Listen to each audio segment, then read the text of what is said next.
It's big, it's black, and it's bad to the bone. Prepare to be upstaged.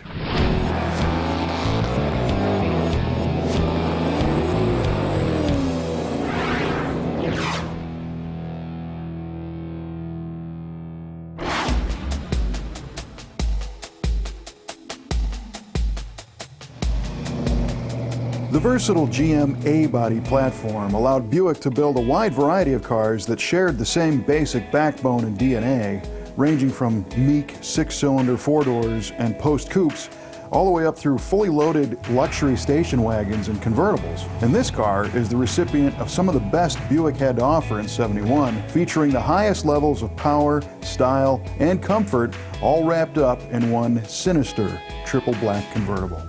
Flashback to 1971, and you're in the market for a new ride. You want something that goes fast, but is also comfortable, and you're not really up to all the bright colors and stripes of a lot of muscle cars.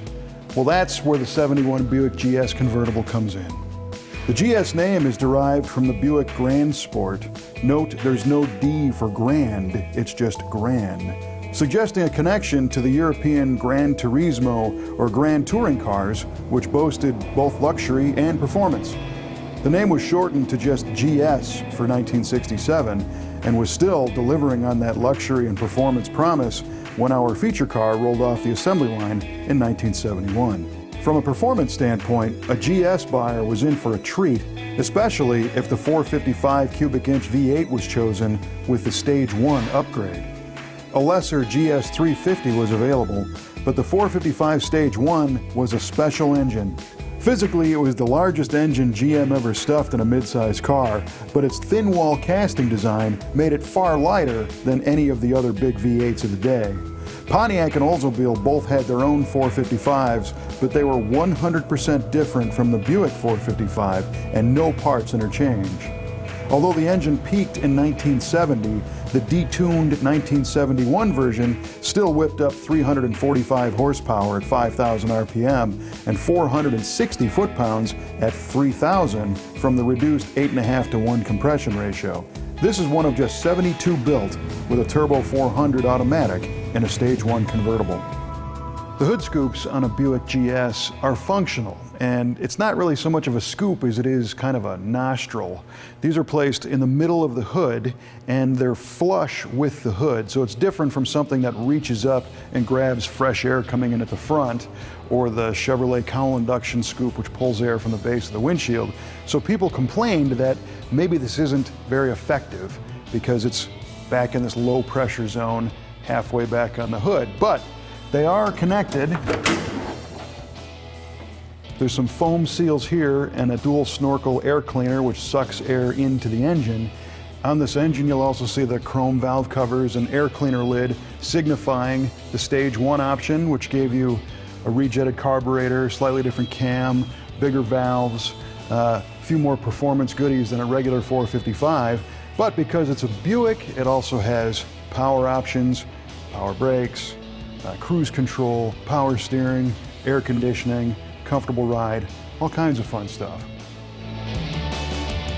The convertible cars all had a reinforced frame for added stiffness, consisting of longitudinal sections of steel added to the C-shaped frame rails, which effectively boxed up the design.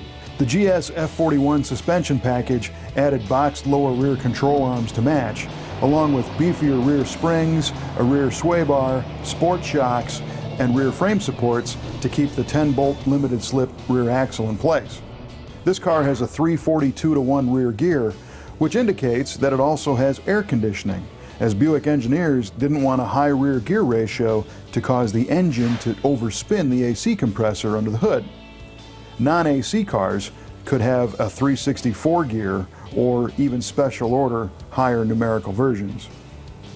Up front, the GS stops with power-assisted disc brakes and stays flat in the turns with an oversized sway bar, springs, and sport-tuned shocks.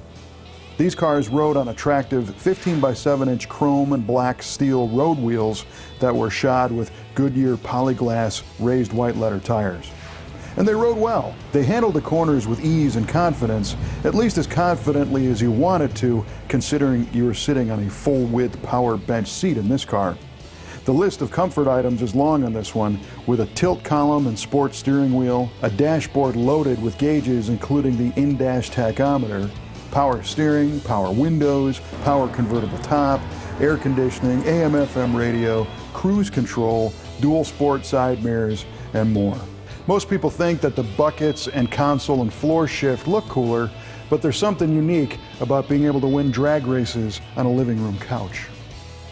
The 71 GS received a few minor appearance changes from the 1970 model, with a revised front bumper and grille pattern and matching hood scoop grille inserts.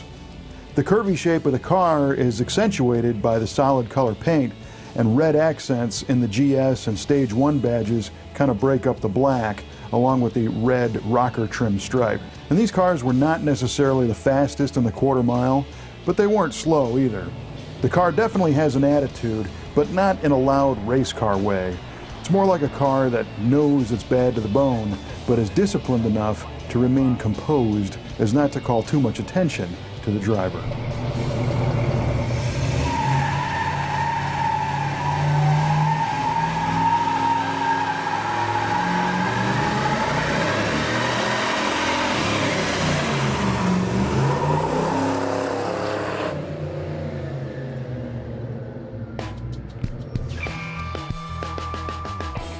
This Buick GS looks just as good from the rear, which was a common sight for other cars on the street.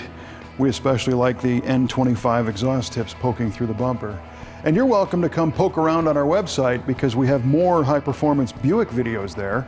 We did a feature on a 69 GS 400 Stage 1 convertible and a bright yellow 70 GSX. Thanks for watching this episode of Muscle Car of the Week, and we'll see you next time from the Brothers Collection.